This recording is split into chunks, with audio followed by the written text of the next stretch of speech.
বিষয় হচ্ছে আমাদের এখানে যে ভাঙন প্রবণ একটা এলাকা, এটা কিন্তু আমরা দীর্ঘদিন ধরে আমরা অ্যাওয়ারনেস করতেছি প্রশাসনকে, বিভিন্ন স্থানীয় সরকারের প্রতিনিধি যারা আছে এদেরকে, কিন্তু কারো কোনো কার্যকরী পদক্ষেপ আমরা আজ পর্যন্ত দেখতে পাইনি। এই যে গত পরশুদিনের আগের দিনও কিন্তু এখানে আমরা বলা হয়েছে যে 3 ফিট রাস্তা বাকি আছে ভেঙে এখন অবশিষ্ট, আপনারা যদি কার্যকরী পদক্ষেপ এখনও না নেন তাহলে পুরো পানপট্টি, গলাচিপা সদর, রত্নদী, তালতলি, তারপরে ডাকুয়া, উলানিয়ার একটা অংশ কিন্তু প্লাবিত হবে। কারো কোনো কার্যকরী পদক্ষেপ আমরা দেখিনি। আমরা দেখলাম কি গতকালকে যখন একেবারে ভাঙা হয়ে গেছে, আপনার হবদা খুলে গেছে, পানি উঠতেছে, তখন উপজেলা প্রশাসন আসছে, চেয়ারম্যান মহোদয় আসছে, কিছু লোকজন কাজ করতেছে। ভাই এখানে তো লোকজন দিয়ে কাজ করাইলে এখন সেই অবস্থা নাই। এখন যে লোকজন দিয়ে আপনি কাজ করাবেন এবং এটা আপনার কি বলে পানি থামানো যাবে সেই অবস্থায় এখন নাই। এটা আরও 2-4 মাস আগে যদি একটা পদক্ষেপ নেওয়া হইতো তাহলে দেখা গেছে আমরা স্বস্তিতে বসবাস করতে পারতাম। আমরা এই জনপদে বসবাস করে একেবারে মানে কি বলে দুর্ভাগা জাতি হিসেবে আমরা নিজেদেরকে এখন গণনা করতেছি, কারণ আমাদের তো কোনো উপায় নেই। আমরা যাবো কোথায়? আমাদের তো কোনো সেকেন্ড হোম নেই। দেখেন আপনি পানপট্টিতে বিগত যে চেয়ারম্যান আছে কারো কিন্তু পানপট্টিতে কোনো হোল্ডিং নাম্বার নেই, সকলেই গলাচিপায় থাকে, পটুয়াখালী থেকে, তাদের পানপট্টি তাদের সেকেন্ড হোম। আমরা যাব কোথায়? আমাদের তো সেকেন্ড হোম নাই। বাংলাদেশের শক্তিশালী থার্মিক স্টিল বা ফেমাস স্টিল লিমিটেড। আবহাওয়া মনে করেন এই যে আমরা কই যে হবদাটা, ওই হবদাটা আরও আগে হওয়ার কথা কিন্তু হয় নাই, এবং আমরা পরিমাণই করছি। কালকে 12টা বাজে আমাকে হবদা ছুটে গেছে।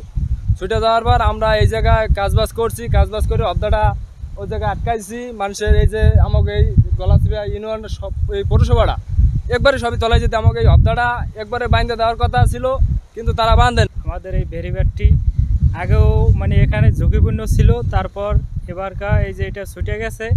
আগে এই কথা ছিল, কিন্তু আমি তখন ঢাকায় ছিলাম, কালকে শূন্য, তারপর আমি ঢাকা থেকে আসছি, আইসা দেখি মানে পানির স্রোত ভিতরে ঢুকে গেছে।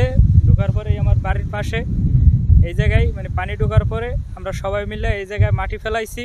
এখন মানে কিছুটা নিয়ন্ত্রণে আসছে।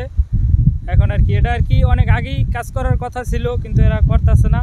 প্রতি বছর বন্যার সময় এরা আইয়া চেয়ারম্যান মেম্বার আইসা আর কি এটা কাজ করার কথা বলে, কিন্তু ওই মাটি ফেলানোর পর এরা আর থাকে না, এসব কাজ করে তারপর চলে যায়। এটার স্থায়ী সমাধান চাই আমরা, এটা যাতে পরবর্তীতে যে কাজটা হয় ভালোভাবে।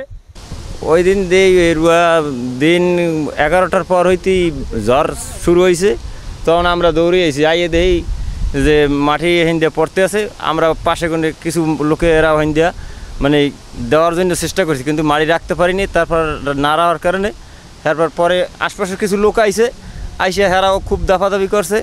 এখন আর না রাখার পর এবার তো ধরতে হিন্দে পানি পড়ার পর এখন তো যার যার পরিস্থিতি নিয়ে দাঁড়াই গেছে যে এখানে আর থাকা যাবে না। আর আমার বাড়ি হলো এই বাঙ্গুলির সামনে, ঠিক আছে। আমি তো প্রস্তুতি নিয়েছি যে আমার গরু বছর লই আমি কোন দিকে যাবো।